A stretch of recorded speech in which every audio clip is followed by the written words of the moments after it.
After this, there is no turning back. You take the blue pill.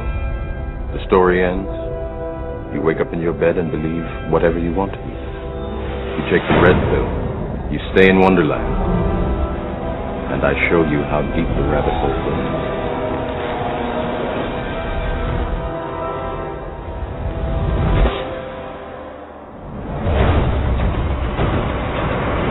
You're listening to the Revolutionary Radio Project with your host, Rob Skiba. All I'm offering is the truth. Hello and welcome to the Revolutionary Radio Project. I am your host, Rob Skiba. It's been a little while since I've done a show. In fact, I don't even know if I've done one at all this year, 2012. One of my New Year's resolutions was to try to make this more of a regular occurrence, doing it at least once a week so you can see how well I'm doing with keeping my New Year's resolution. The other one was to go to the gym every day, or at least 3 times a week, and I haven't done that one yet either. Guess I'm just too busy. But anyway, tonight's show is going to be a little bit different than normal. It was sort of a spur-of-the-moment decision, and will be a bit more, I guess, perhaps informal than usual. Sometimes people ask me why I do the things I do. Many of you know that I used to be a missionary. I worked for an international missions organization called East-West Ministries. I had a great job doing what I love to do with people that I loved. I was serving God and got to see the world. I've been to 15 countries in the last 6.5 years and was able to see what God was doing in the foreign mission field all around the world, document it. I used to create videos that helped missionaries to create awareness for what they were doing and to raise money. It was a dream job, and so a lot of times people wonder, why did I leave all that to do what I'm doing now? That, of course, being working on Seed, the series, and doing radio shows and now writing books about Nephilim and aliens and UFOs and that kind of stuff. I think for a little while there, I think my parents were really confused. I think my mom couldn't have been happier when I became a missionary. I was so thrilled that that was my chosen career path. And then all of a sudden I quit that great job to do this stuff, and I don't think my parents quite understood what I was doing, what I was thinking, and nor did I think some of my friends. But the reality of it is, my wife and I have been called to do this. And I appreciate the head of the missions organization that I work for. He said, Rob, we appreciate all that you do here. We love what you do for us. We want you. We'd love to have you here. But I don't want anybody here that's just collecting a paycheck. I want people to be here because they're called to be here. And he said, if you've been called elsewhere, then that's where you need to go. And I really appreciated his heart in that regard. And there was no question, after I spent 5 days alone in the desert of Arizona at the end of 2009, it was very much an Abraham, Moses type of experience, just me and God out in the desert, where I was seeking wisdom and discernment and guidance of what I should be doing going into 2010. In no uncertain terms, God called me out to do what I'm doing now. And I think people wonder, why is it important to talk about aliens? Why do we talk about UFOs and Nephilim and such? They don't understand why these subjects are so important. And what are the benefits of such discussions? Well, earlier today, I got a phone call from a gentleman by the name of James Fox. He left an interesting message on my voicemail about how much my DVD, the Mount Herman Roswell connection, meant to him. I called him back, and as we began to talk, I thought that our discussion might be beneficial for you, my listening audience, to hear. Therefore, it is my honor to welcome James Fox to the Revolutionary Radio Project. James, are you there? Yes, Rob. Thanks for having me. Yeah, thanks for coming on, man. It was kind of a last minute. We're sitting there talking on the phone. I'm like, hey, would you be willing to come on my radio show? And you graciously agreed. So let's see, how should we start? Why don't you tell us, first of all, how you were even introduced to my work in the first place? You said that you were familiar with people like Tom Horn and Chuck Missler and L.A. Marzulli and others. How did you stumble across my material?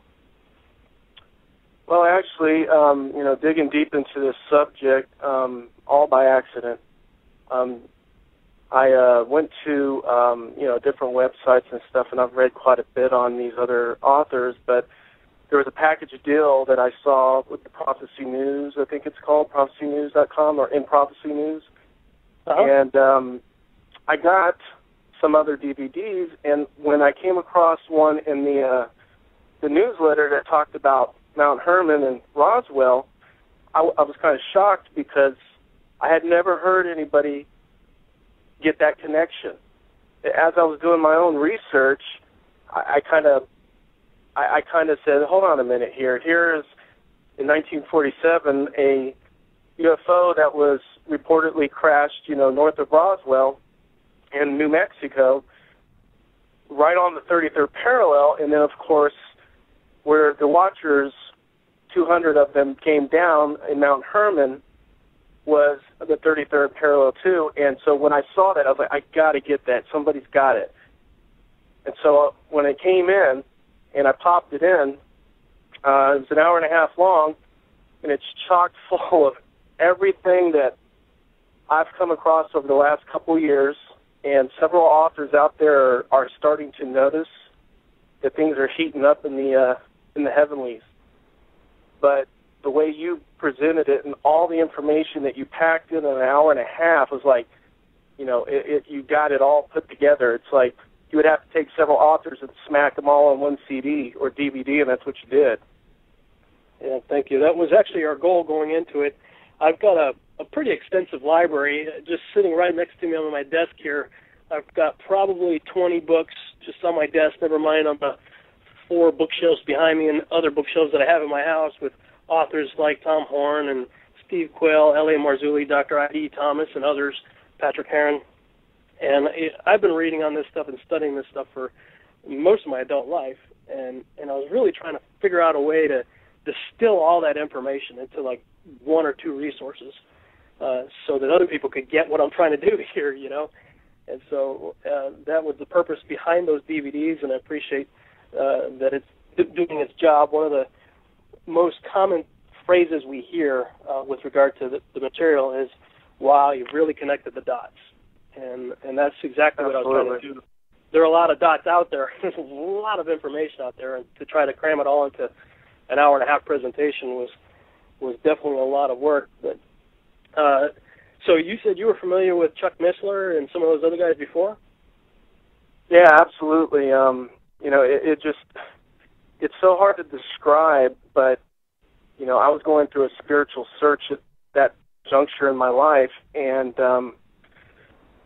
I was actually watching Ancient Aliens, I previous to that moment, I had a 2-year study with a Mr. Deepak Chopra, and I learned primordial sound meditation and yoga.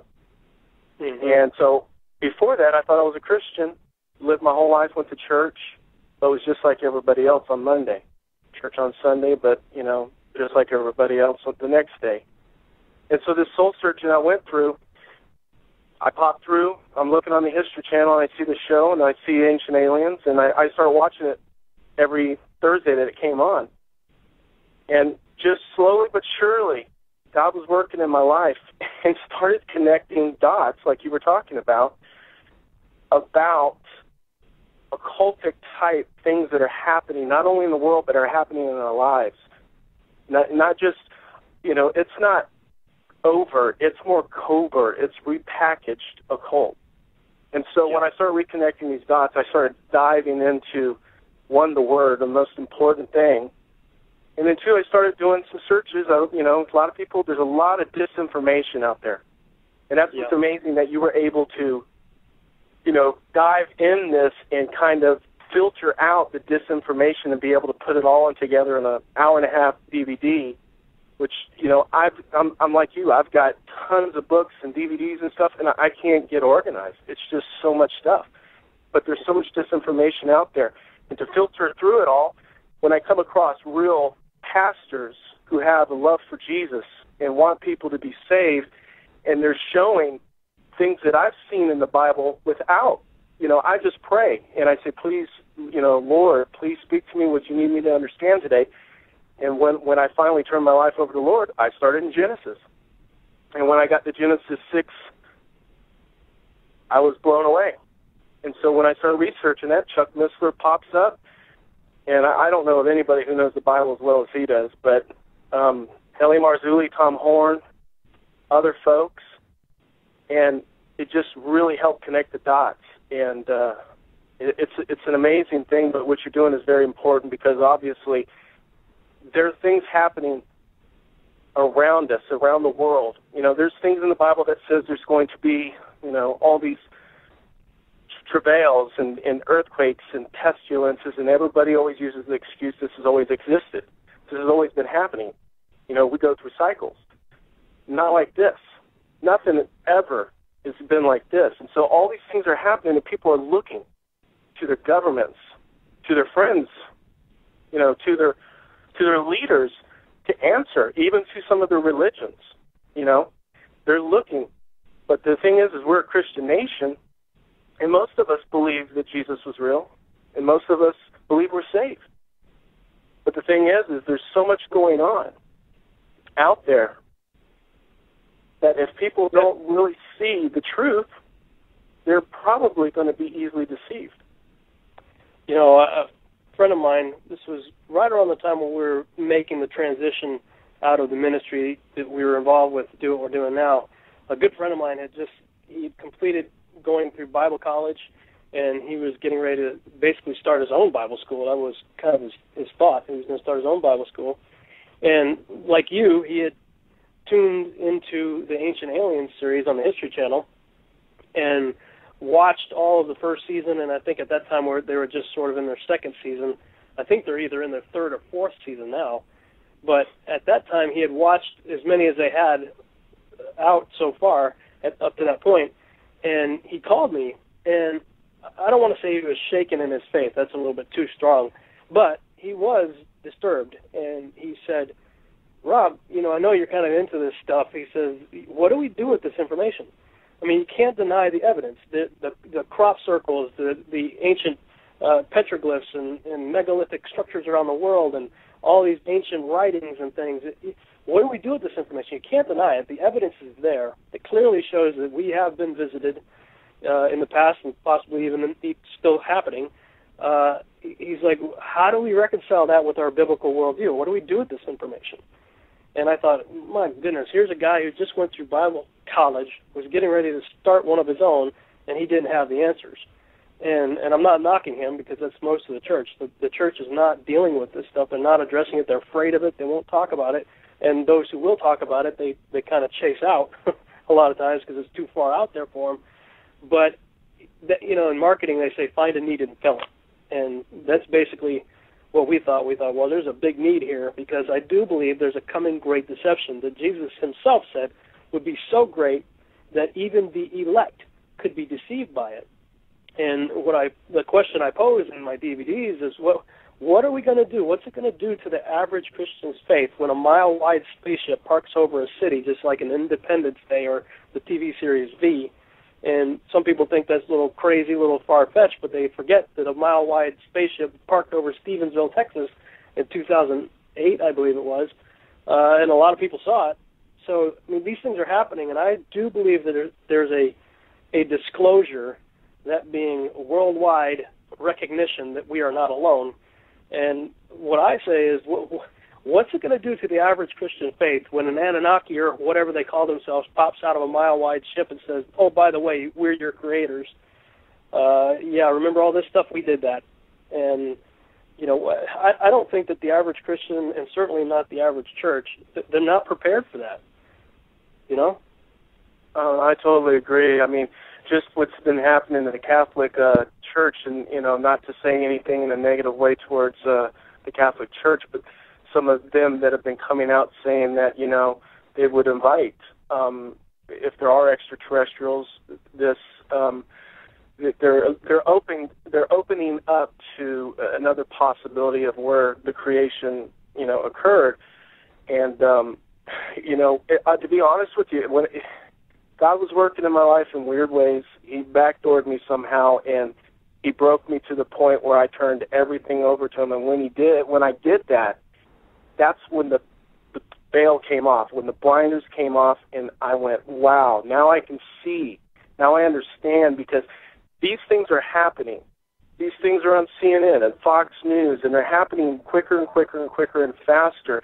And these things that are happening is not just mile-wide spaceships over Stephenville, which, have been reported, but there's these orbs of light that are just occurring in mass numbers all over the world. All these other governments are starting to release their footage, and they're disclosing that they have known this for years, but it's increasing to the point where we're being bombarded in the media, in movies, on television, commercials. Saw the Super Bowl. Did you see the Super Bowl Chevy commercial? I mean... Oh, yeah, that was crazy, man. There were so many things in that commercial. I mean, it starts off, of course, with seeing the newspaper with the Mayan apocalypse, 2012, December 21st. And then a white truck comes out, and the guy gets out of that white truck, and he talks to a guy who has a red truck wearing a red shirt, and that guy basically says, oh, yeah, Dave didn't make it. And then they show this black guy next to a black truck with a box of Twinkies, and he says, you want one? And he hands it to him. And what they're showing is the four horsemen of the apocalypse. They show the white rider first, the red second, and the black horse, the rider on the black horse, it talks about it's going to cost a day's wage for bread, and he hands the guy a Twinkie, which has no nutritional value.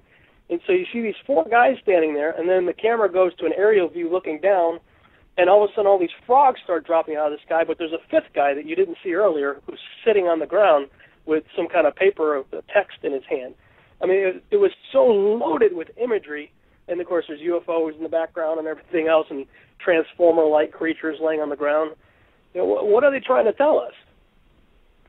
Well, it's just my opinion, and some other folks out there are starting to put this puzzle together, and in my opinion, it seems like, well, I think the governments definitely have more knowledge about it than we do, and there's disinformation purposely out there when stuff happens, like in Stephenville. But I think that they're doing things to. There's this pressure. I don't know if it's from these beings that are, people believe that are actually from other planets and all that stuff. Pressure to disclose, or if we're getting pressure from other governments. I mean, it was amazing how this UFO popped over in China twice, closed the airport down twice, and then within, days, the president from China was over talking to Obama for 2 days, and nobody said anything about it in the news. It's just these types of things are happening so fast, and I think we're being desensitized to the point where we would be more open to accept the fact that we were supposedly created from beings that evolved on planets, and they actually travel in spaceships and travel intergalactically, which we know is basically impossible. Oh, yeah. That you're talking about the UFO in China. 2009, 2010, in 2011, too, it was just crazy. I put together an 8-minute montage, which was on the DVD that you got, the Mount Herman-Roswell connection. It's just an 8-minute montage of mainstream news coverage of various UFO sightings all around the world. And it took 8 minutes to put all these different sightings together. And after I put that video together, from the time that I completed it till the end of the year, was probably about 5 months or so. In that 5 months, and the video covers about 3 years worth of mainstream footage that I was able to find online, at least that many UFO sightings happened in the 5 months after that I did that montage than happened in the 3 years prior. I mean, it was an exponential increase. In fact, while we were at the Future Congress in Branson, Missouri last summer, that was during that conference, there was a news release about, first of all the animal-human hybrids that were discovered, like 150 embryos or something. There's a big announcement about that. And at the same time in Brazil, there was this really wild-looking, kind of Ferris wheel-looking thing in the sky. Just crazy stuff. And the one in China that shut down the airport, and then the next day, it was either the next day or the day after, that one was massive. I mean, it's just huge thing across the sky. It's like something's happening. Something's really, really about to happen too, I think. I mean, this is all just kind of a primer. But before we go much farther than that, I want to back up to something you said earlier. You said you thought you were a Christian. And especially for those living in the Metroplex, we live in the Dallas-Fort Worth Metroplex. You don't live too far away from where we live. I think a lot of people, because we live in the buckle of the Bible Belt here, and so I think a lot of people just think that they're Christian just by default. Talk a little bit more about that. What was that like for you? You said you were just kind of playing Christian, going through the motions. What changed for you? How did you realize that you didn't really have what you thought you had? Okay, well, if I talk too long, Rob, interrupt at any time, and I don't mind. No, go for it. I was raised in a Christian family. My father was a carnal Christian. I believe he was saved, but he was definitely had struggles with areas of weakness. Mother followed my father because she was trying to obey Christ, and I don't know if she was saved either. But I gave my life early and several times when I was a kid. I was, Baptist and did the whole, said the prayer, the Lord's Prayer, or, asking Jesus into my heart, memorized 3:16, John 3:16, and went to church every Sunday and sometimes on Wednesdays. But I wasn't hungry to read the Word.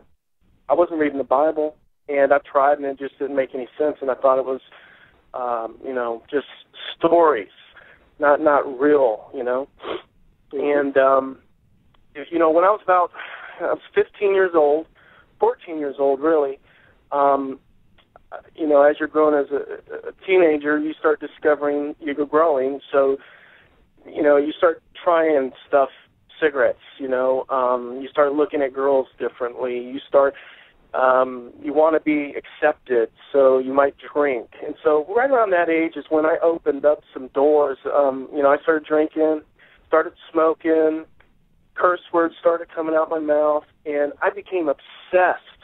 And it was strange because my parents couldn't stand it.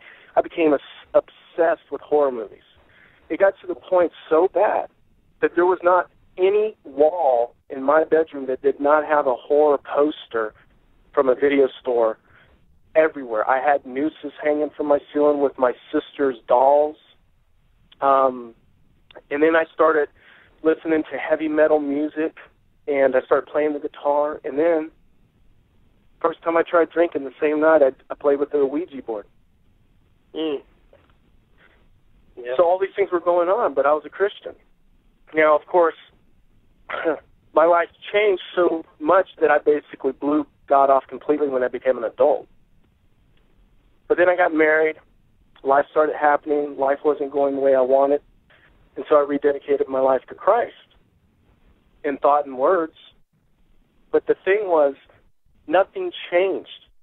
If you saw me outside, if you saw me at the bar on a Saturday night, if you saw me at a Super Bowl game, or if you saw me at work, you would never know I was a Christian, ever. I might sit there and say I go to the church up the street, but you would never know because I had nothing. I had no fruit of the Spirit, nothing. There was no way I was a Christian. But I thought I was. And so over time, I just knew I knew there was something other than this God in the Bible. And so I started getting into repackaged occult. What I like to call it repackaged because it's so benign and so innocent, because all you're doing is trying to be healthy, and you just want to you want to be able to accept other people and their beliefs. There's no truth. It's just kind of opened up to different interpretations. So I got into the occult with yoga and meditation. And when all things just didn't work out and my life just came crashing down around me, and believe it or not, I didn't lose a job, I didn't lose much, but I was so empty inside. I can't explain it other than it felt like I had a tar pit in the chest and stomach area. And I was sinning. I was sinning left and right. And that's another thing about the cult. The cult will teach you that sin does not exist. So, when I actually turned my life over to God, and I mean, it took I must have prayed and read the Bible and prayed and read the Bible and cried and prayed and read the Bible and cried. It must have lasted 4 days. I'm not saying continuous, but when I was given my time, as God has taught me that you're supposed to commit time to Him in prayer and to want to read and you got to have the daily bread. You have to read the Bible. You have to read the Bible. And so when that happened, everything changed. I must have got rid of $25,000 worth of DVDs, CDs, spiritual books on yoga, meditation, Bhagavad Gita, the whole DVDs from Eckhart Tolle and all these popular spiritual gurus out there. And so that's when I knew I really turned it over, because when I turned it over and I was being obedient to God and what He says in His Word, I had the same, if not more, peace that I had when I was actually meditating. I had more peace because I knew that I was given a gift, not by my works, but because I accepted that gift of grace. And so I wanted to start going to church, and I went to church, and I volunteered. I wanted to read my Bible. It was like the best time of the day, honestly. And so I started my day off on my knees. I read my Bible every day. What was it? Now, you may have already had somewhat of a foundation going into that reading, but a lot of people, and I was one of them, I was raised in the church. I grew up in a Christian family. My dad was a Baptist pastor when I was a kid. I've been in the Scriptures my whole life, had a Thompson Chain Reference King James Bible in grade school. I've been in the Scriptures my whole life. But the Old Testament really tweaked me out. Man, I couldn't. There's a few places that I could read. I could read the Psalms and most of Genesis and stuff, but a lot of the Old Testament really messed me up because I didn't understand what was going on there. Places where God's like, kill the women, kill the children, wipe out the animals, kill everything. I got the same thing. Yeah, and in the New Testament, Jesus tells Philip, and I think John chapter 14, somewhere around there, Philip says, well, show us the Father, it'll be sufficient. Jesus says, what are you talking about? You've been with me all this time, you're asking me this? Philip, if you've seen me, you've seen my Father. Well, that didn't compute with me, because here's Jesus, this loving guy, amazing guy, judged nobody, healed everybody, cast out demons, and yet his dad was like, kill everything, So for me, it was a good cop, bad cop kind of scenario. Jesus was cool, he was approachable, but I was scared of his father. To me, the Father was like Zeus with lightning bolts who couldn't wait to whack me because I said a swear or something. I couldn't deal with that, and until I understood what was going on in Genesis chapter 6. Did you have that same kind of encounter, that same kind of experience with the Scriptures, or did you already have a foundation understanding the Nephilim before that? No, not at all. I mean, I'm with you on that. I believe it or not, my father, I call him the carnal Christian. He probably would get upset with me, but it's just the truth. But my grandfather, his father, was the biblical scholar, the real, true Christian. So he took me to church with him because sometimes my father was in the Air Force, and I know you were in the Army. I was in the Air Force for 13 years, and we'll have to talk about that sometime. But he took me to church, and he made me memorize Scripture. My granddad did. And so I had a basic understanding, especially of the New Testament, and why Jesus, actually came to earth and did what he did. But the Old Testament, It was until, 2 years ago, turning my life over and reading the Word and saying, okay, God, I'm going to just read your Word. I'm not reading it just to read it and so I can get through it and say, hey, I've read the whole Bible. No, I said, I'm going to read and meditate on your Word. I'm going to pray before I read your Word. And so I started in Genesis. And then when I started going through Genesis, everybody, it's just a simple story. But for me, when I hit Genesis 6 and I saw sons of God, and something clicked. And I remembered something. I think it might have even been the ancient alien thing. And I remember them talking about sons of God, and they tried to show them as being something different. Maybe Zeus and the Greek mythology and all that. But something clicked. And so then I have a King James Version. I have a New King James Version. And those are the ones that I was raised on, and I love them to death. But I have some others. And so I started comparing. And, of course, my New King James Version, which is the Study Defender Bible. I mean, it is.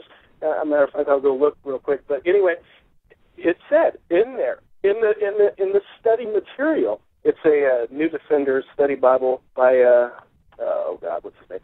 Anyway, it says Nephilim, and then it starts, it basically, what I was reading and what God was speaking to me, or at least what I understood at the time, was actually down at the bottom, and I'm thinking, now why is this not talked about? So I called my uncle, who's a Baptist pastor, and he said, well, there's the lines of Seth thing, but I think you're right. And so that's what opened the box, or Pandora's box for me. I started checking these other people. And there's lots more people out there that are saying, yeah, definitely the lines of Seth thing was a fabrication. Right. What, for my listeners who may not be familiar with that term, what is the Seth line or Sethite theory? What is that all about?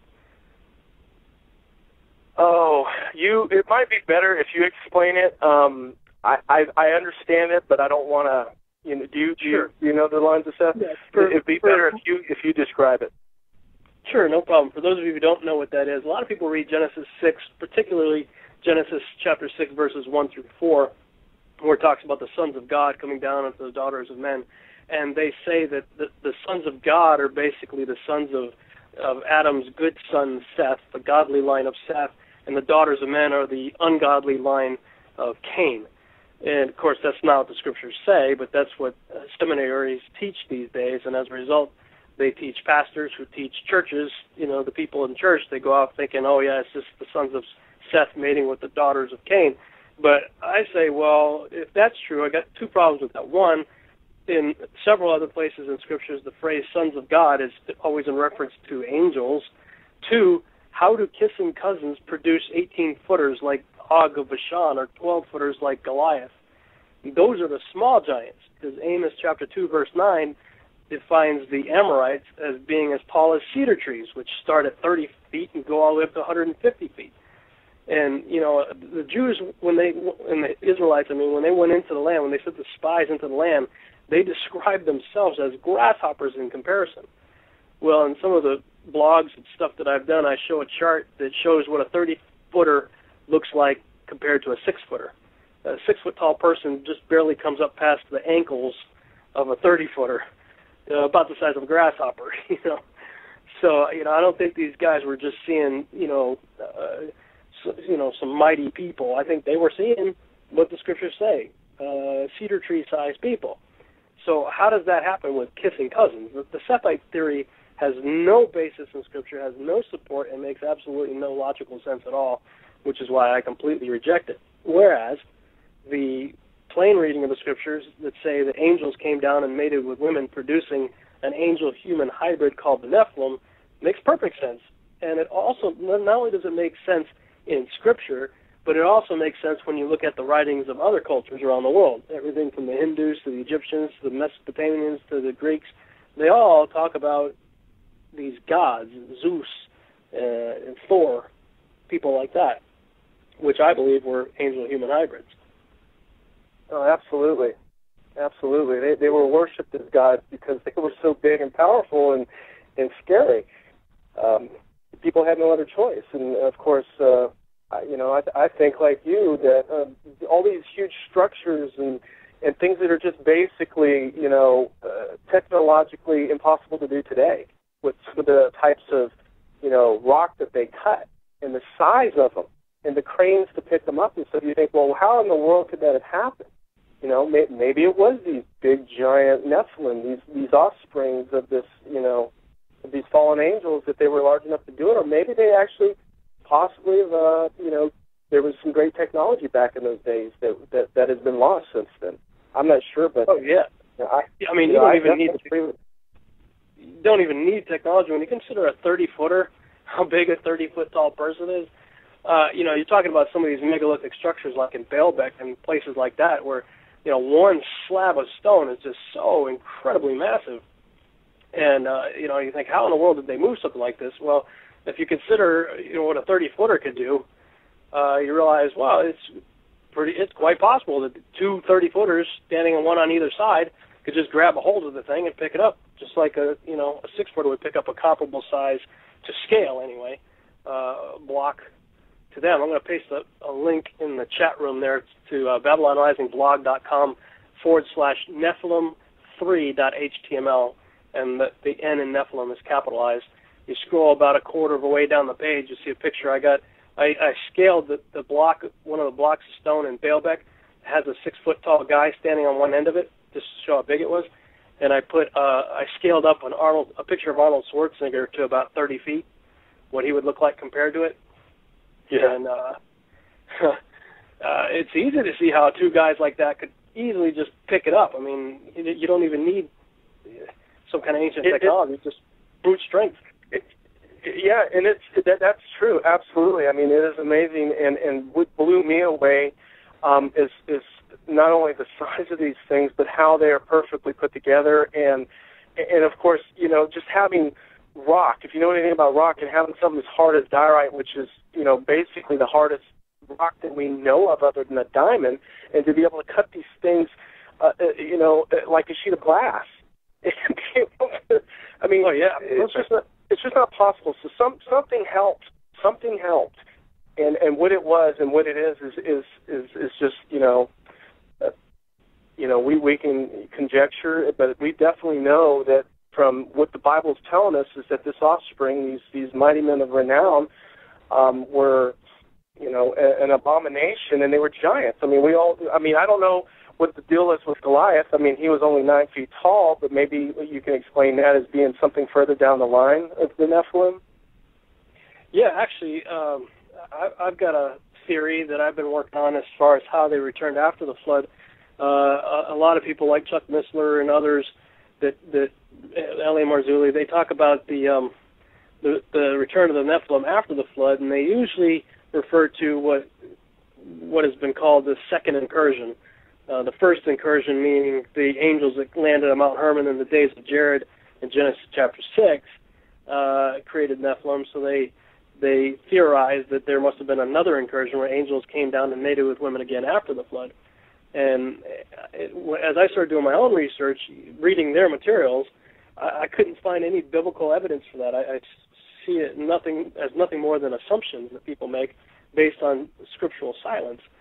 So I don't like arguing from a position of silence. I want to find, I believe the Bible gives us all the information we need to find the truth, and we don't need to make assumptions. And I started looking to see what another answer might be to that, and it appears to me to be a genetic issue. And the reason I say that, while to some degree I'm still arguing from silence, but the reality of it is, especially the Torah, the first 5 books of Moses, goes to great lengths to talk about genetic issues with blood, issues with mixing species, not doing it, don't do it, don't have sex with animals. I mean, there's all these prohibitions, especially in the Torah, in the first 5 books of Moses. But when you look at the lineages of the giants, they all happen to be in the lineage of Ham, for the most part, specifically the lineage of Canaan. I mean, every one of his kids, the Jebusites, the Hittites, all the ites that Joshua and his boys had to take out, and that David and his mighty men later took out, these guys were giants. They were Nephilim. They were animal-human hybrids. And the way you figure that out is looking at the Hebrew names. Each of their names mean things. You know, when we just read Abraham, it just seems like a name. But to the Hebrew, if you said the word Abraham, that meant father of many nations. You know, his name has a meaning. And so do the names of the various ites of the lineage of Canaan that settled the land that was named after him, Canaan, that the Hebrew spies saw and thought themselves as grasshoppers by comparison. So, you know, if it was a second incursion, why did they only go after Ham's kids? Were they more attractive? Was Ham's daughters hotter than Japheth's daughters, or what? I mean, what's the deal? That didn't make any sense to me, and the Bible never, ever mentions angels mating with humans again, apart from Genesis chapter 6, verses 1 through 4, whereas it spends a lot of time talking about genetics and talking about specific lineages. And at first I thought it was limited to Ham, until I stumbled across something really interesting in my research regarding Japheth. Japheth had a son by the name of Gog, and of course we know Gog and Magog in Scripture in the last days is going to play a prominent role. But what I didn't know until I started doing this research is that every year, even to this day, somewhere in the United Kingdom, they have a parade called the Lord Mayor Parade. And in that parade, they march around these two giant statues of two characters named Gog and Magog. and they're always giants everywhere they show up in Europe. And come to find out that the original name for the Great Wall of China was the Ramparts of Magog. Well, these walls were built to keep out giants. So it appears that there was giants in Japheth's line as well. I couldn't find any evidence in the scripture at all for giants or Nephilim in the lineage of Shem, and that makes sense because the Messiah had to come through that line. In fact, when Jesus is coming through the line, he's the line of the tribe of Judah, so he had to come through the line of Judah. Well, just prior to everybody ending up going down into Egypt, there's this little insertion, the scripture, where it talks about Joseph is being sold into slavery. Right? Remember that story? Joseph gets sold gets sold into slavery, and then right in the middle of the story, talking about Joseph, the scripture tends to, it's like it just. And now for this commercial break, they do a whole chapter on Judah marrying a Canaanite. So Joseph gets sold into slavery in chapter 37. All of a sudden, the story just jumps over to Judah and has this weird deal about him marrying a Canaanite and two of his sons being killed as a result of being married to Tamar. And then it picks up where it left off with Joseph in chapter 39. So there's this weird insertion of Genesis chapter 38. And I'm like, what's going on there? So you realize that of all the 12 sons of Jacob, the one the Messiah is supposed to come through, they told all through the scriptures, you see, don't marry the Canaanites. Don't mess with the Canaanites. You don't have nothing to do with the Canaanites. Who has something to the first one that marries a Canaanite? Judah, the one who's supposed to bring forth the Messiah. So God had to straighten that deal out through a really cool, my wife calls it Operation Leverage, where God leverages the things that we do wrong to get his will done through Tamar, and that's through Perez. Jesus came forth later. But it's almost as if God said, okay, since you guys can't seem to keep it together and not mess with the people I told you to have nothing to do with, I'm going to bring you all down to Egypt and basically force you into a situation where you can only breed with each other because they became slaves. And so they couldn't mate with the Egyptians. They were stuck in an environment where they had to mate with each other. And God took 70 people. The whole family of Jacob that went down to Israel numbered 70. And in not that long a period of time, they multiplied to over 600,000 fighting men at the time of the Exodus. So God did make a pure nation out of that whole scenario. So I believe it's definitely a genetic issue that we're dealing with. And, oh, by the way, the things that cause this genetic issue, the mixture of species, is exactly what scientists are doing today in laboratories all over the world. Yeah, definitely. I've read, a little bit, Tom Horn and some of the other folks, and I don't know what your opinion is on the whole cattle mutation stuff, and so the what the Greys are, what they really are, Yeah, I believe the Greys are, and I credit this to L.A. Marzulli. He's the first one I heard, I think, talk about this. They are biological suits that the demons are, I believe demons are not fallen angels. The fallen angels are fallen angels. They have no problem getting around on their own. But demons are always looking for something or someone to inhabit. And so I think that, you read in the Bible, it seems like every other person's got a demon. Jesus and the disciples are casting them out, And so here's the thing. When Jesus shows up, demons can't stay because they get cast out. He multiplied himself and his disciples, and now they're casting demons out. I think the devil said, well, okay, if we keep going in people, we're going to keep getting caught. If the demons keep going in people, they're going to keep being cast out. So what if we could create our own biological suits by using genetic material? And LA's done some really good work in talking about cattle mutilations and things like that, where they're harvesting genetic material for the purpose of creating biological suits that they can put and basically insert themselves into and have a physical body to do things on this earth. And it's pretty telling what they do. Every time they abduct somebody, they're taking genetic material. They're taking seed, they're taking eggs, and they're working on the creation of hybrids that look like humans. that's now we're getting into the bizarre. The rabbit hole gets deeper, and when I came across this stuff, I had a problem with it. I mean, we when I got to Genesis 6, and then I got to the Nephilim, that made sense, but then the rabbit hole got deeper and deeper, and when I started researching, okay, see, first of all, before any of this happened, and I saw Ancient Aliens, I didn't even believe in aliens or UFOs anyway, because I just believed if you're Christian and God and there's no such thing, and I never got the connection until later. And the connection happened to be when I started seeing there's just, 95% of the sightings, at least back, when we started recording in the 40s and 30s up to, in the 80s, is a lot of the stuff was probably faked and can be, debated if it's real or not, and a lot of it looks fake.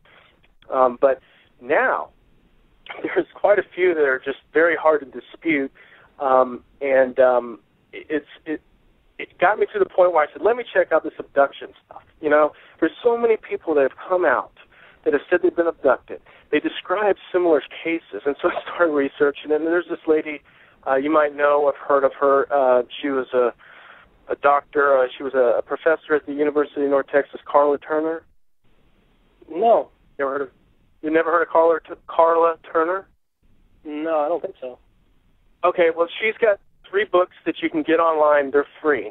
You have to research because she released these books in the 90s, and then she was doing all these conferences around the world, and she was talking about how the governments were covering up these alien abductions and what happened to Roswell and everything. And she is a PhD, and when you watch her, you can watch her on YouTube. She's very convincing, and she went to many UFO conferences. But the reason why she did this, she was actually a professor at the University of North Texas teaching English. But the reason why she did these conferences is because her and her husband were abducted, and she could not deny it.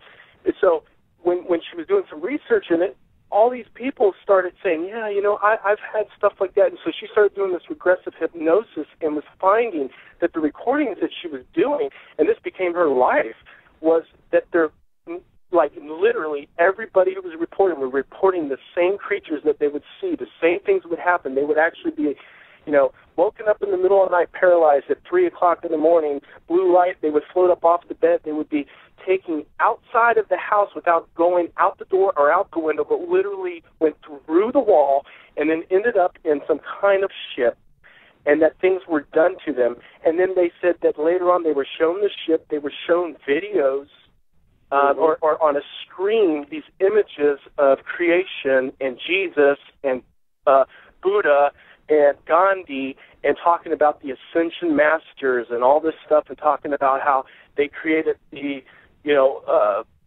parting of the Red Sea, and they showed them embryos. They showed them hybrids. They would show them, can you tell the difference between us and this?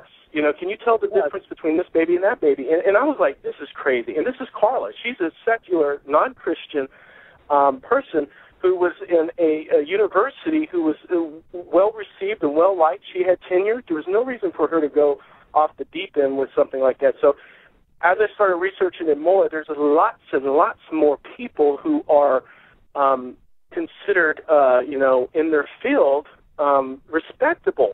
And for them to do research on this, and what I noticed when I was downloading her books, now her books are free. They used to be publicized, but it's hard to find because her websites keep getting taken down. It's the weirdest thing.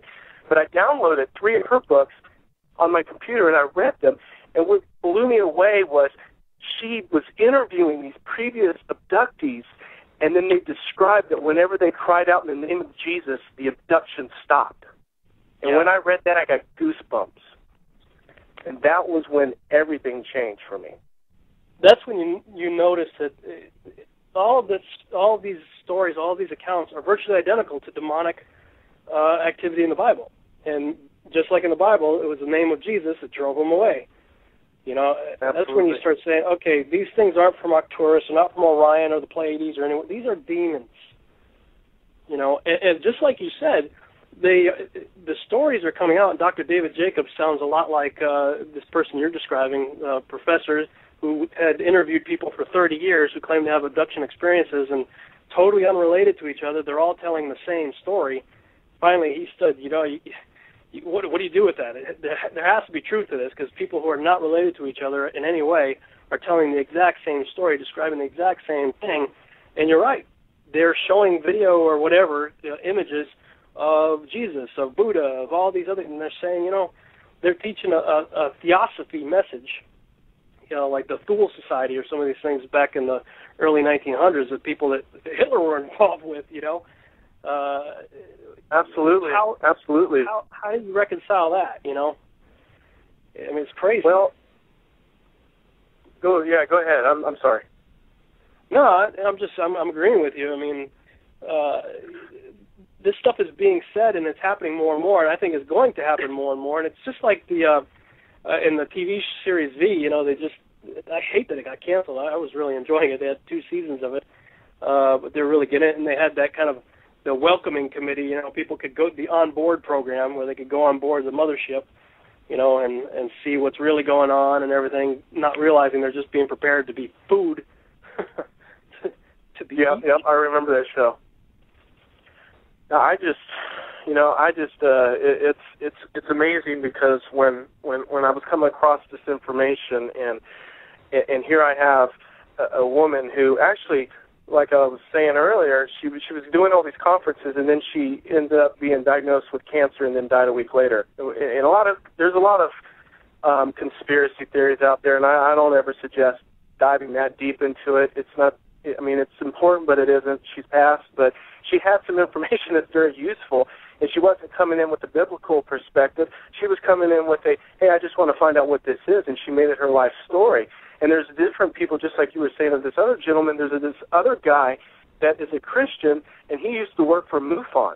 I mean, he was a huge network field investigator for MUFON. His name's Joe Jordan, and he is actually the co-founder of CE4 Research Group, which is basically an alien abduction investigation and research team. And when they were doing it for secular reasons. They were doing it for MUFON. And then all of a sudden they said, well, why in the world is it when these people cry out in the name of Jesus, it stops?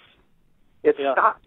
That is the mind blower. That right there shows that whatever these beings are, for some reason, these beings that are connecting with people in the occult, and when you talk about astral projection, when you talk about palm readers, when you talk about people who can, there's just so many things connected out there. When I was in the middle of the occult and studying meditation, and we can do this another time, we can do it tonight because this is a big subject, is that there's people out there that actually believe that this conscious shift that's occurring around the world is related to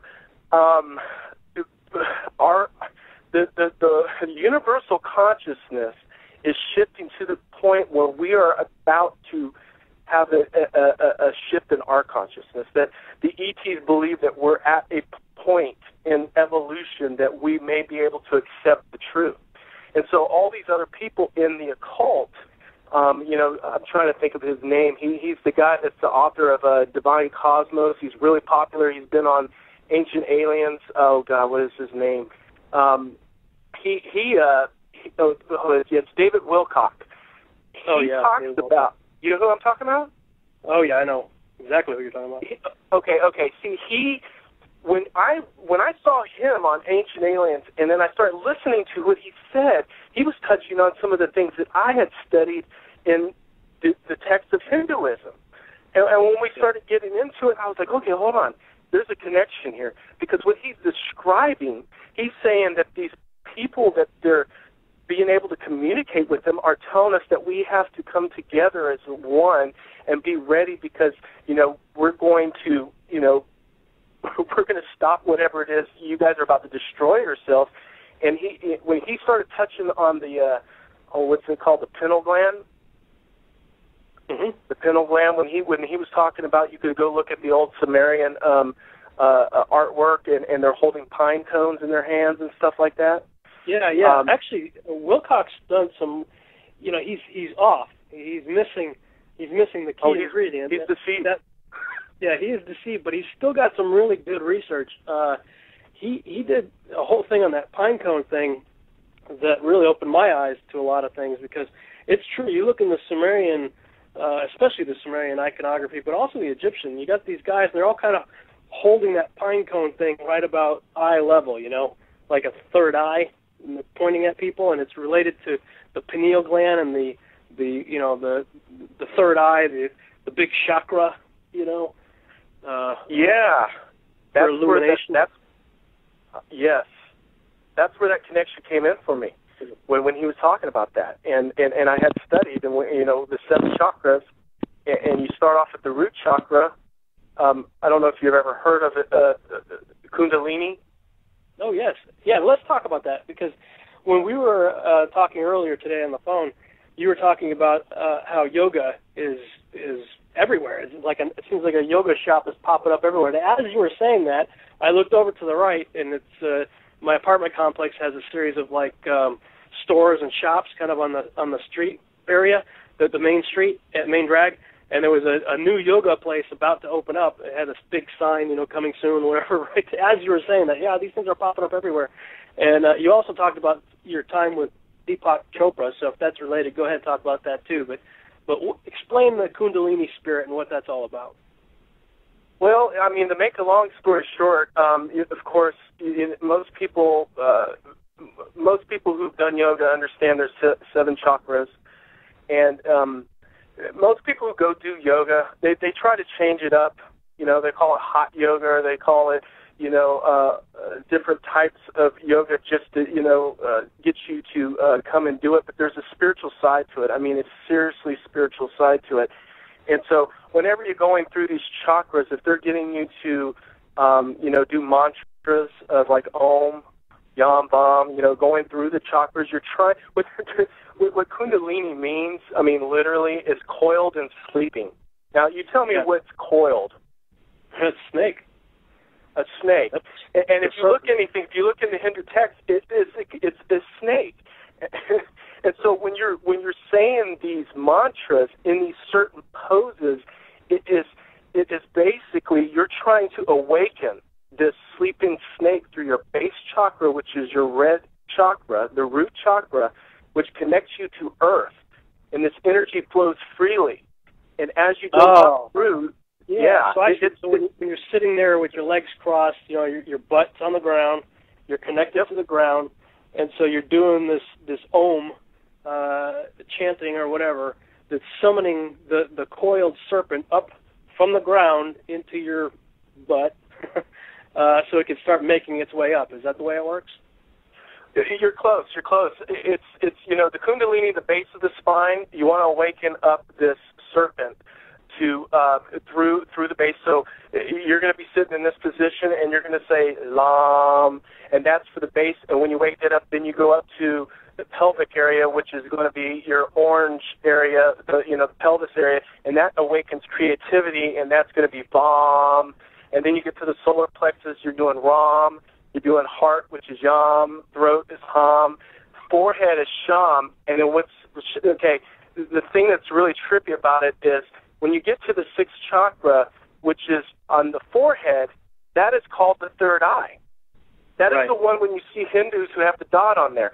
See, the thing about it is they say that's where intuition and inner wisdom of self comes from. Inner wisdom of self.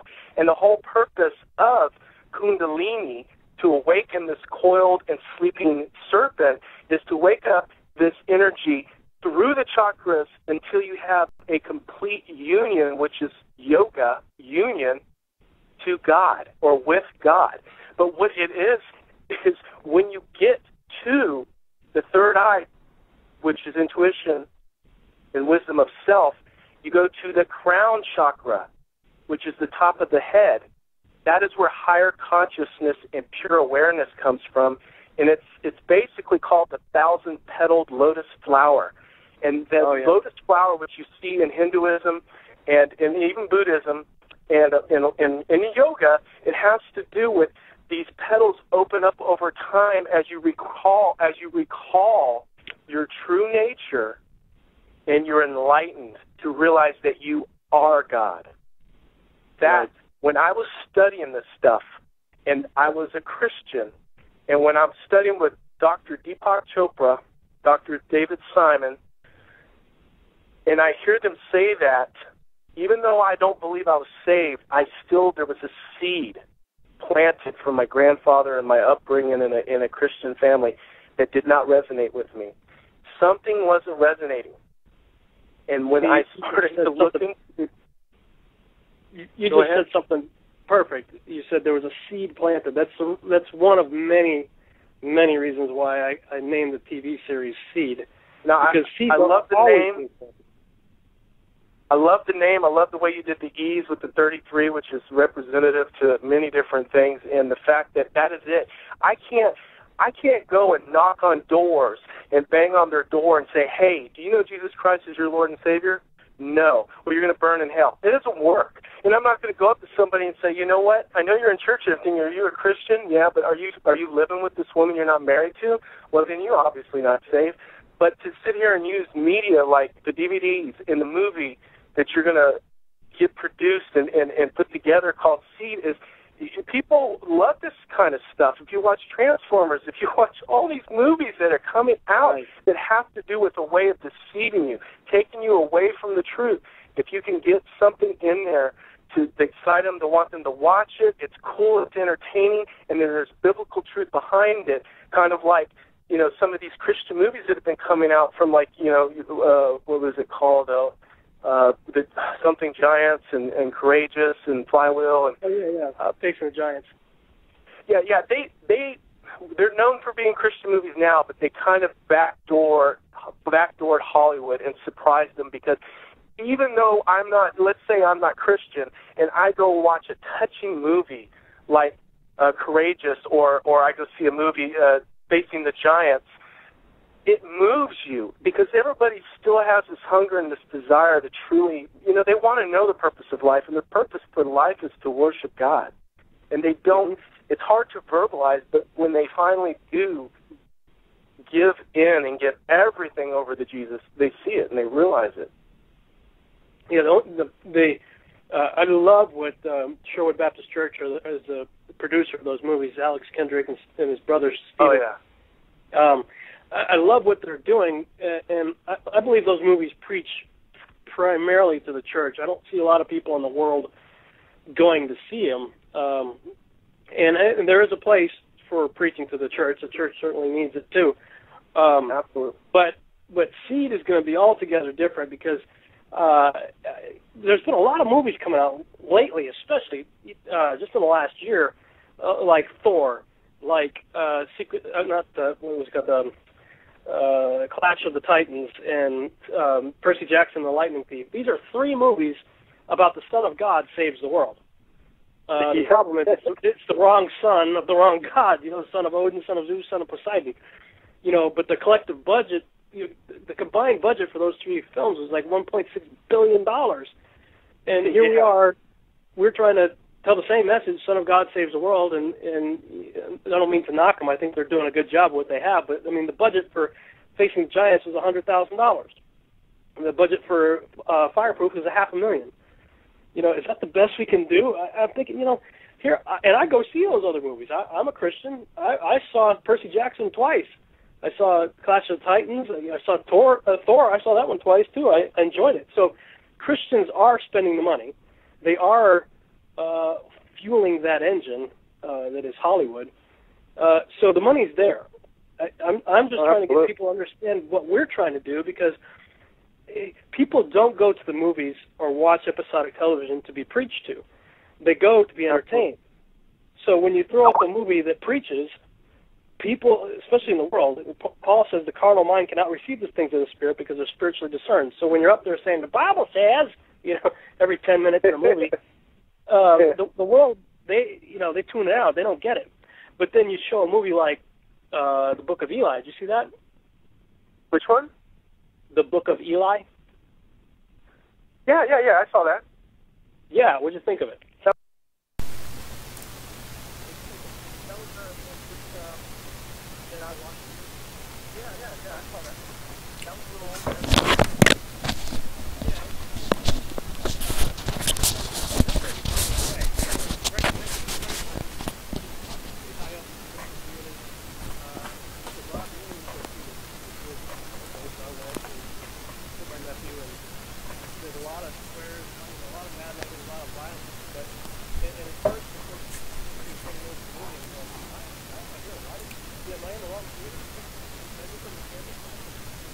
But as the movie progressed, I said, oh, and by the end of the movie, I was just floored. I'm looking at the credits going up, and I'm just trying to process what I think I just saw. And my 16-year-old nephew turns to me and says, man, this movie makes me want to read my Bible. I'm like, what? And the next day, my 16-year-old nephew took this Bible to a secular home. Now, most places that sell and very courageous, they don't do that. They don't cause kids to have that reaction. And I'm not trying to advocate bad language and violence, but I'm saying you've got to capture, as people in media, like I am, we've got to capture that formula. Because it really works. My 17-year-old nephew, me, had a similar reaction. Her son took a real life several times for the same reason. Because it is a powerful movie that has a powerful message, albeit out still not bad language and because violence, but still a powerful message there. And so, well, if you can capture it that way in a secular sense, because my mission has to be the same motivation that I'm going after the world. So if I'm going after the world, one of my presentations, I show 3 movies on a conference. I show Gamer, Surrogate, and Secret God Prosperity, or Christian stuff. And I asked the question, what is this kind of comment? And of course, people are thrown off by Secret God Prosperity. What does that do with Surrogate? Well, the answer to that question, what is this kind of comment? Is they were all September 2009. The problem is, if G.I. Joe, Star Trek, and Transformers are still on the marquee when Gamer and Surrogate came out in 2003. So I say, okay, when you go into the cinema movie theater and you look at the marquee, Star Trek, G.I. Joe, Transformers, Gamer, and Surrogate, who in the world is going to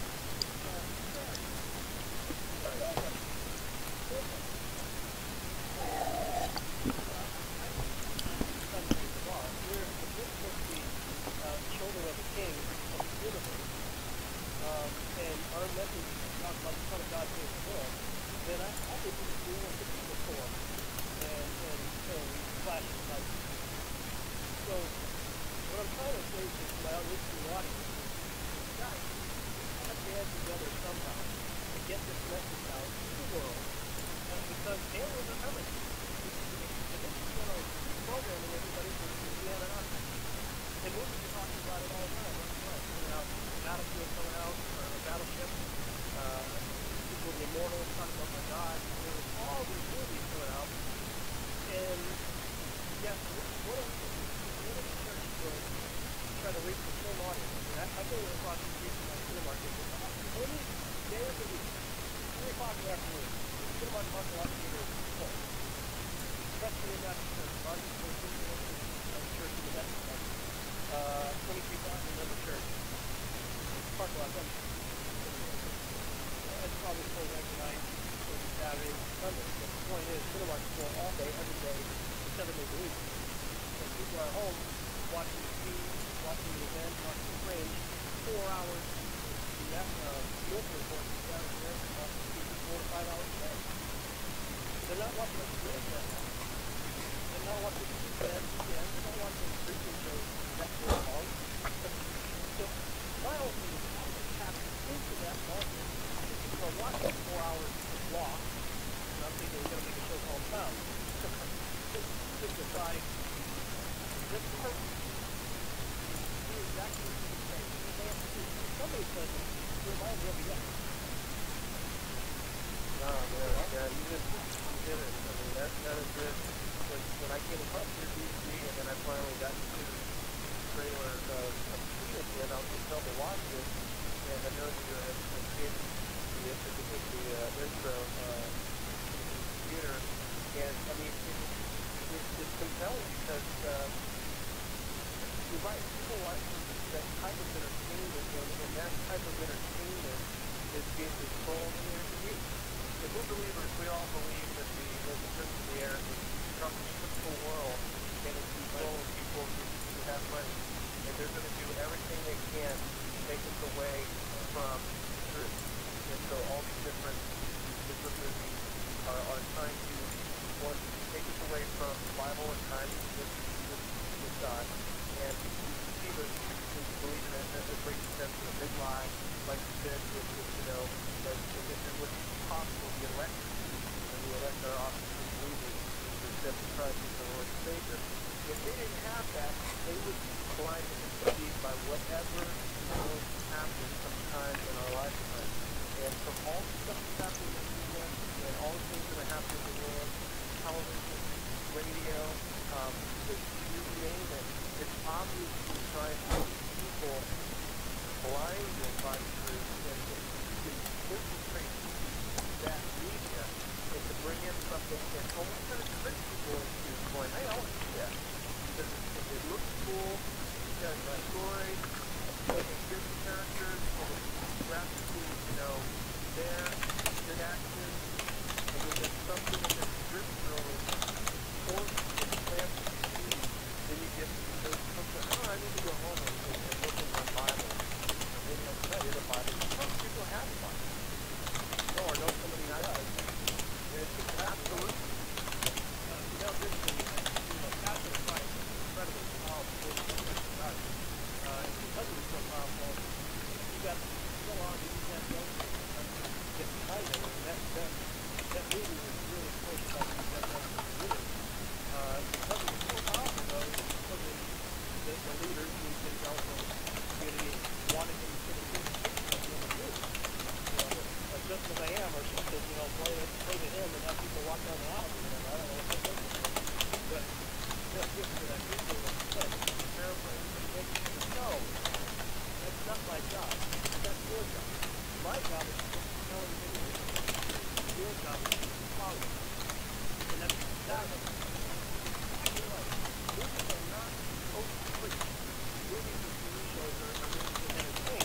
But if you do it, if you are entertaining people that are such or enough to see it, they go one day trying to go through a traditional movie. And then plant it, if the water is used in the planting, it needs to be a bridge. Walk family over to the gospel. And I never have to preach once. It's not my job. My job is to tell living stuff. We're trying to see where the project tries to work together. My wife and I, this is all we do. And so we're asking you, look, guys, you're already paying $8 a month to have your Netflix. You're already paying $10 for a movie the last 2 hours. You're like 300,000 people. It sounds like a lot when you realize the size of the average sci-fi theater.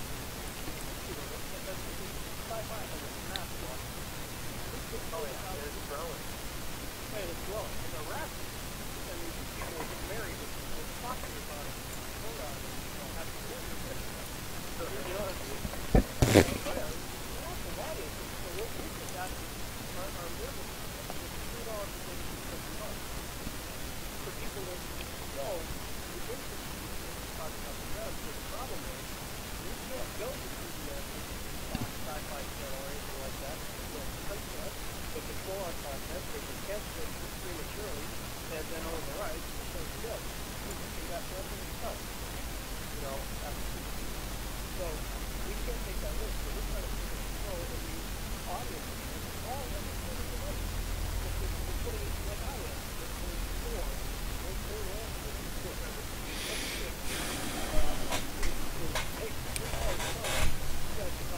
help make this a reality. To get a cool mainstream studio out there that illustrates all the things we're talking about. People come on, all over me, stuff that I do, comments, and so forth. The information that they're talking about. So next to $32 and $32. There's a whole bunch more benefits doing that for the subscriber. Let's go to theseries.com/show.html, or just go to theseries.com and click on the show USIG. It'll show you what it's about. So we'll show you how you can get involved. I think we can do it. We have 200,000 subscribers and 30,000 $32 subscribers. This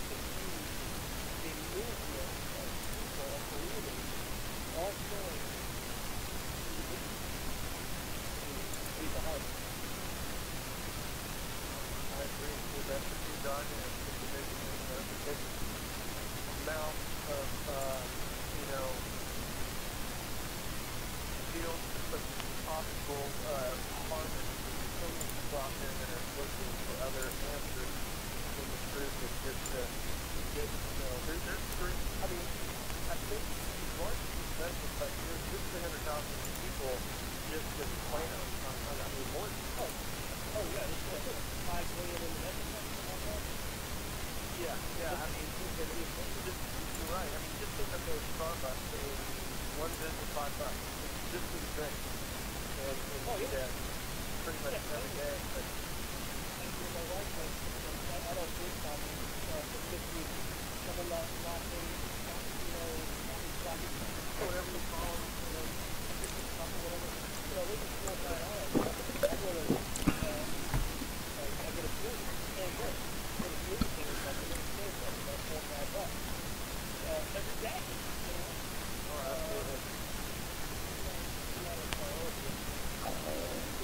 absolutely. Somebody like you call me out of the blue, and that's just from the hour and a half information is basically the DVD mythology of coming great protection and the Mount Hermon Law Protection. Those are 3 hour-and-a-half long DVDs. They are essentially non-fiction curriculum upon which science fiction is based. So, what I'm trying to do is arm people. Something that new book coming out called Babylon Rising. Go to BabylonRisingBook.com and see what's going on with that. We should have our first page by this Friday, and if it all goes, I will go into production getting book printed. These are the resources that people can use. So when they're watching TV series, like something cool, TV, Rocky, about Nephilim, about Nimrod, about giant males or whatever, they pick up on that TV, go to the history manual, get the truth, and use it to recreate. Man, what an opportunity. We all have. You're just providing the image. I believe you use what you throw away. If you throw an apple, what are you going to get? What's an apple? People are going in their church, and I'm not knocking them, but going in their church. But where's that money going? That's what I'm asking. Is the money going into the building? I happen to know the operating cost, especially at the church, somebody told me that $2 million a month just to run that property. Well, I mean, how far was that going before this? Good question. Well, I think to myself, when I turned it all over to really good these days, I tried building a community, and I've never tried for my whole life, and I tried because I believe the Bible and what regarding about the Old Testament and the New Testament and the Old Testament, but I tried because it helps get the word out and helps support that book. But this is also what the Bible says over and over again. You're not supposed to do that. You're supposed to do stuff more than that, and to help ministry, and help spread the seed and help other people that are trying to get people saved, that are out there, and out there in different countries. We're supposed to support that. And so just, it's funny, Rob, because I come across the TV and all this stuff can happen so fast. I just 24 hours a day is not enough to be able to do all the things I want to do. And a buddy of mine and I have to just see each other at church and grow really close. And we've been talking about the Jackson thing, we've been talking about the things, and really to help you out in any way we can. It's something that needs to be done. I'm amazed that nobody hollers and doesn't jump on it, because again, I'm one of those people that really hollers and planned by someone else. It's funny you say that, because if you look back to the early days of the film, coming out, the blockbuster movie of that time period was Forbidden Forever. It was the Ben Hur, Ten Commandments, about these big that process of film is more transformative back then. It was a little difficult. But when the church dropped the ball, they basically pulled themselves out of also music, and the judge said, thank you very much. And Yeah, I'll take that. I'll take that. And I don't know if you're familiar with the concept of the 7 mountain prophecy. Have you heard of that? No.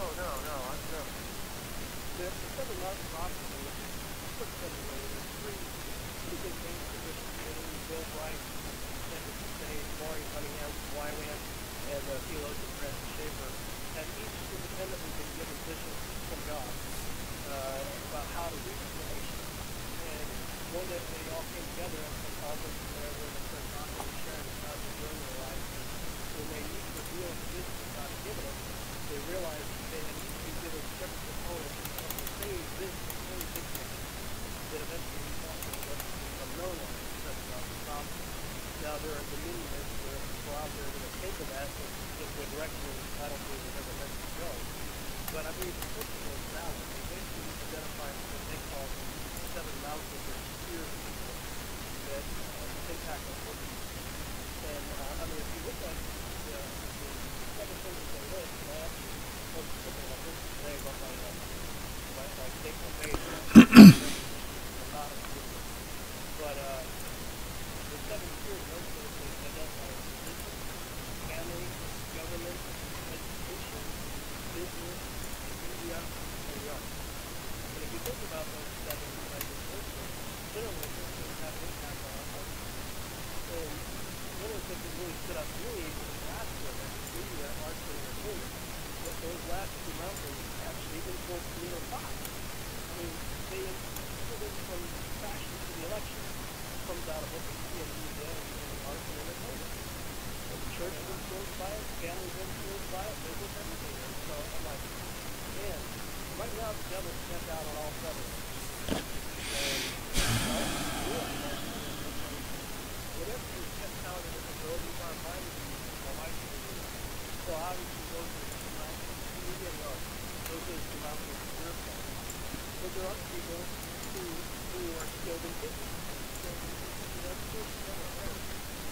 Well, those are the areas that they need to occupy if they're trying to serve. So that we can have more of an influence on culture. And that's what we're all about. My wife and I are our whole mission is culturally relevant. And so that's exactly what we're trying to do. And we've got to take these mountains back in the sense of, I don't think we're taking the mountains back by doing fire parade and people up down the square. And expecting these things to be a place of great things and other things. Fathers, husbands, good fathers, and fathers about marriage. Great, wonderful. Those are all topics that are valid and we need to learn to be more effective. But what if the type of the audience is going to be excited? Oh, yeah. Not only did they have a good pleasure to make the film, but the film also brought back the big film. The number 1 grossing film of last year was the Harry Potter movie. Oh, I went down that. So what movie is playing in like $1 billion on Harry Potter? So you want to say it? Yeah. So yeah, it's amazing. That woman was definitely endowed with a special gift from someone out of this world, and you know, to turn that into a series of a script and get that on screen, and that Twilight, oh man, but yeah, you're right. Those kinds of movies, people are looking. They're looking for it. They don't realize how dark it is. I mean, I will tell you this, Rob. I know I couldn't talk a lot, but I like Barnes and Noble. You know, I get bored sometimes, and I can fill in the I think with Barnes and Noble Presidential, I know everything going on. You know, I'll read just about it. And of course, I had this particular culture years ago. But I just looked recently, and of course, the Christian section, which is broken up into several different areas. You know, we've got inspirational, we've got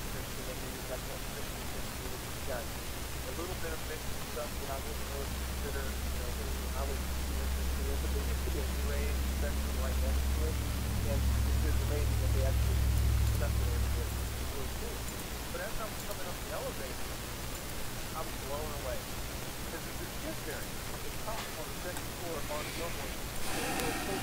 By little craft. My kids love it.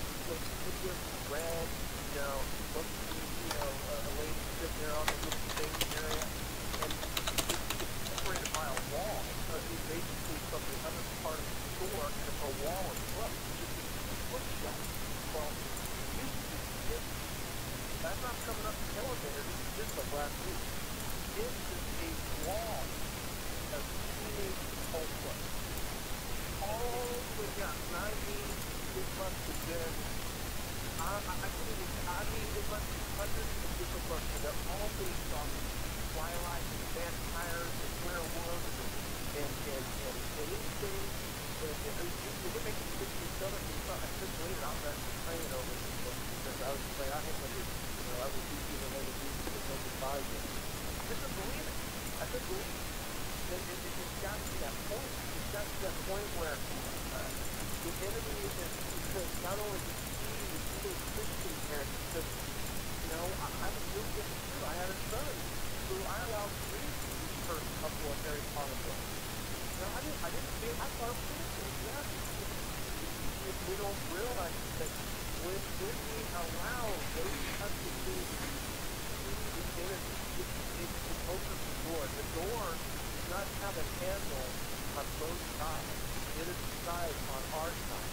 And so when we dabble in things that are not of God, we grab the door with both of them and we give a foothold to the enemy. And he's doing it to our kids. He's doing it to the media. He's going. And that's why I get fiery and passionate about it, because that's why it's so important. We can't go out there and get a group of us and wear a white shirt and black. No, we won't do that black tie, like something else. But they go knocking on doors and hey, ask them if they know private school is. They get door plans in their face. Great person. Him has this new way of going out in the middle of the street and away as master and doing the, they think they're a good person and that works pretty well. We can in a but it's only that's so easy. But it's really important to see the whole media, the internet, the radio, television, public TV, big movies, there's thousands of people, and if it's good, people really like it, then of course you're telling them things, and more people are going, and if you can start getting to the point where you've got their research and the person watching the show, but just touch the floor.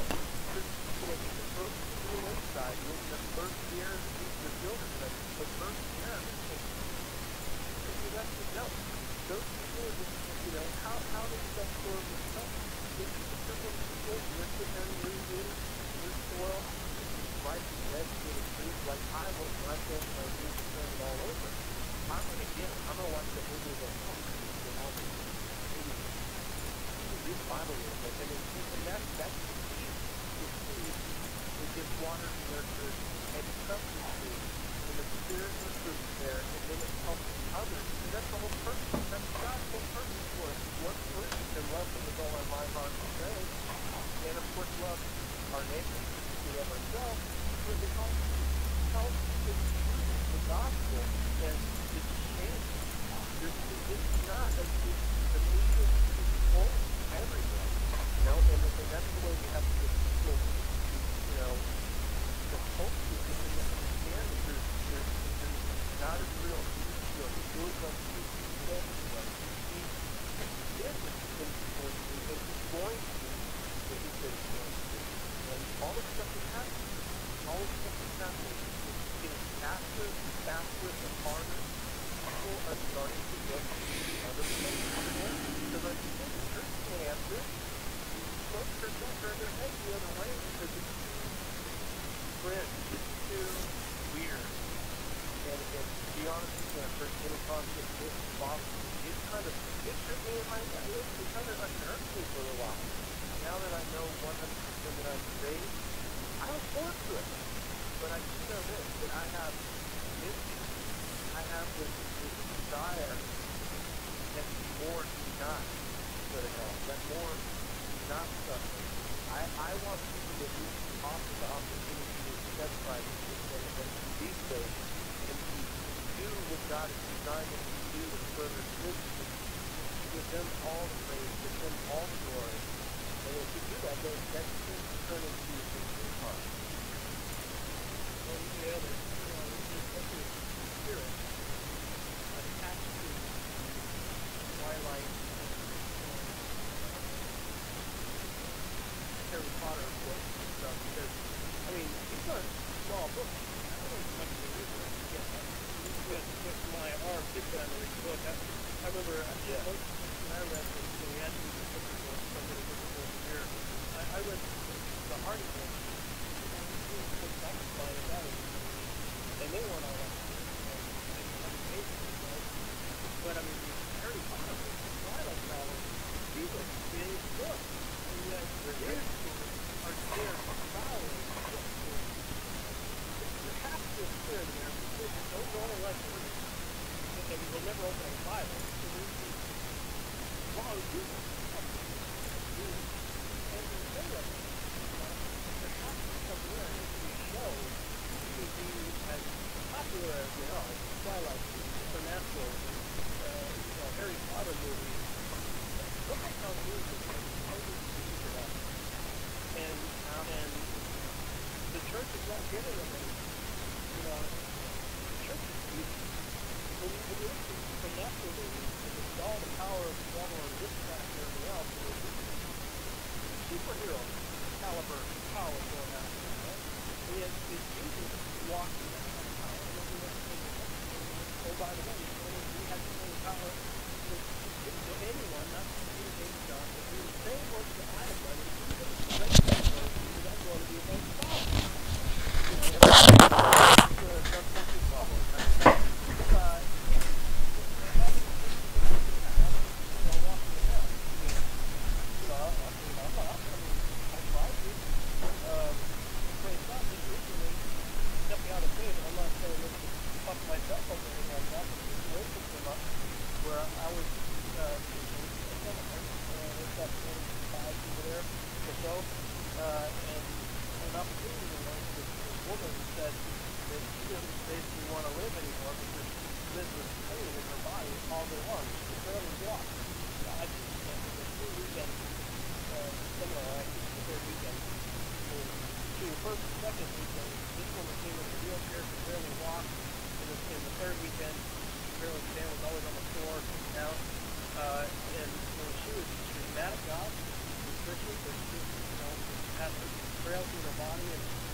technology, and I used to go to the tree, this, post, this, all that stuff. That was like a big thing for me. And now I really don't care. It's not that important.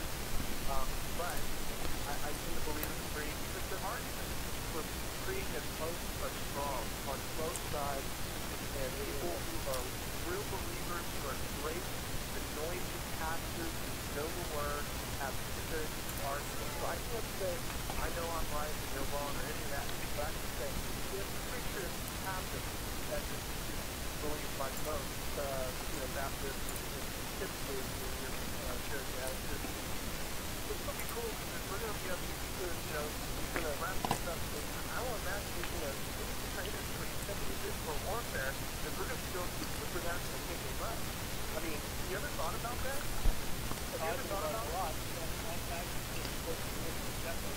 I wrote 2 very lengthy blogs on that. Just like you, I grew up Baptist in the rain, hot situation. And I started it. It's like there are old pastors that I have no question at all. That are here and people are working in their life. And yet you've got both types of points. Well, really, it's 3 points, 3 good points. You've got good people, godly people that believe strongly in all truth. I'm like, you want the Holy Spirit to lead us into all truth. I have no reason to doubt walking with the Holy Spirit. But how is it that there's 3 dominant truths that actually divide certain people? And I believe the Lord forgives me, and now there's truth in all 3 of them. So how could that be? And I'll just leave people go up there and read all the questions, but I think there's truth in all 3 of them. And yes, I do believe that we're going to, there's a time of training, and I think we're, quite frankly, that's not now. This is going to happen. If there's a good situation after, we're going.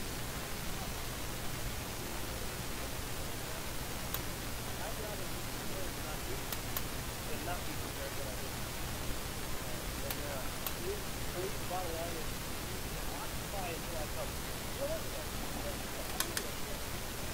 I'm going to do what it's probably do until it comes. Whether it's 3 mid posts or all 3. My dad says, women, yeah, I like that too. That's kind of where I fall. I believe that all 3 have to be reconciled in the room. I'm going to chat with people in July. But the bottom line is we are occupied whenever. So I think regardless, we can move on and do some stuff. And now is not the time to rebuild. Now is the time to choose which side you're going to be on. Choose now who you're going to be. Absolutely, man. I totally agree. And I'm going to ask you, Rob, if you don't mind, a question on radio here. Just from my experience, I've shared it with some other people, and again, like I told you before, I've spoken about this. I do get weird looks sometimes. Sometimes I get the interest and they just want more, and then I get the, okay, whatever, they're not interested. I've gotten all those different things. But what I've noticed is we're both humans, we're both males. We have weaknesses, we have areas of weakness. Temptations just come along. And you've been doing it longer than I have. But I've noticed for me personally that whenever I'm doing stuff like this, or, I'm sharing with somebody, I bring them over and I show them some stuff on the computer or show something in the Word, a DVD or whatever, I get hammered. With what I'm as a spiritual warfare. It's almost overwhelming sometimes. I mean, I can just put things into the pretty jar, but putting that long. Go ahead. Well, I was just going to say, like they got that, you're not getting resistance to the enemy, you're just starting going in the same direction. Yeah, and I thought that. I thought to myself, like, okay, I'm saved, but I'm not really anything to help others in Christ. I feel people and free. But as I step out and I'm trying to, sign up for a class in church, time to get into the Freedom Ministries over here to share my testimony of being in the middle of the cult, how it all started, something away, or, whatever we can do. They just seem to be exposed.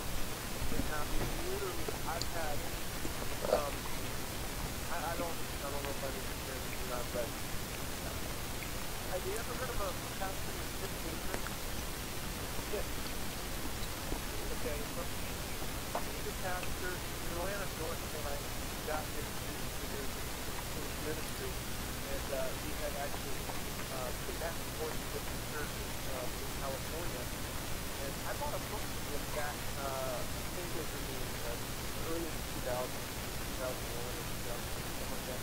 And it was when I rededicated my life, and I thought it was interesting. It said, the invisible war, and of course I put the back over there, and it said, spiritual warfare. It's the first book I've ever had on it. Well, I never read it. Never. Well, when I finally learned all this stuff, I was like, oh my God, I got it. Makes total sense. Thank you, Jesus. Thank you. I started reading some more of the books, and I found it. I've thrown away all the spiritual stuff, all this stuff that is not of God. I got rid of everything out of my life. And I came across this book, and I'm like, it's spiritual warfare. It's the devil. I mean, let me read it. So I'm reading it, and it's described. Jesus has it. They went through the Maryland, California, the pastors, it's real protection in the end. There's lots of crime, there's people there, it's still the country of evil. You think that would be the real church. People would literally walk in and blaspheme the Holy Spirit just because they know that it's the unforgivable sin. If you think, we can still compare, even one time we talked about 3 a.m., strange, but like at 3 a.m., in between I'm asleep and I'm awake, and then he knows he's awake, and he feels something on his chest. But let me tell you, Rob, when I read that, I about jumped out of my bed, because I had that exact same message. Yeah, I call it shadow. I've been attacked by shadow quite a few times. I had it for a while. The last time was it's not something I talk about, like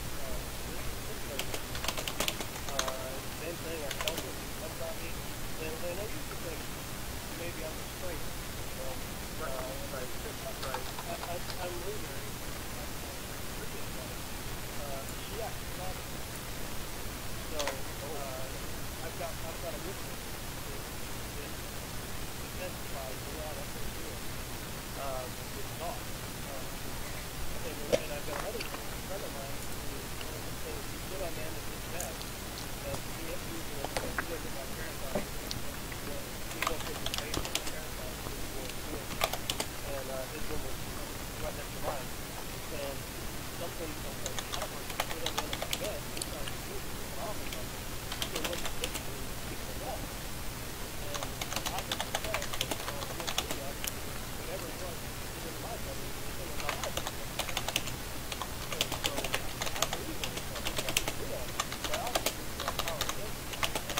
Amen.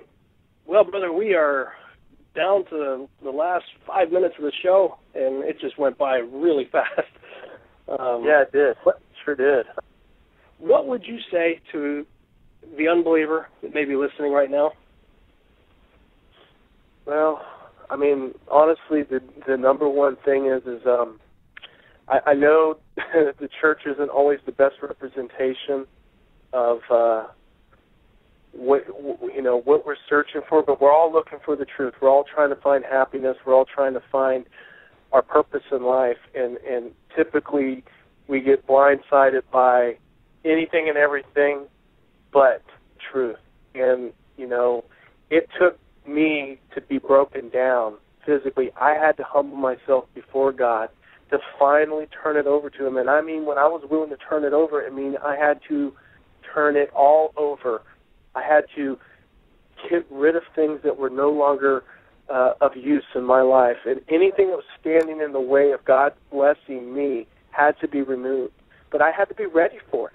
And so a seed was planted, and it took 38 years for me to finally get there. And I pray for any listener out there that I pray that you get that seed planted and start reading your word, because things that are in the Bible that many people who are Christian and who are ordained are starting to understand parts of the Bible more clearly, and it is showing that there are things that are happening in our world, not only in the governments in the Middle East and the unrest and the tsunamis and the earthquakes and all these things, these strange things, the birds falling out of the sky, and of course all these crazy things that are going on with the end of 2012.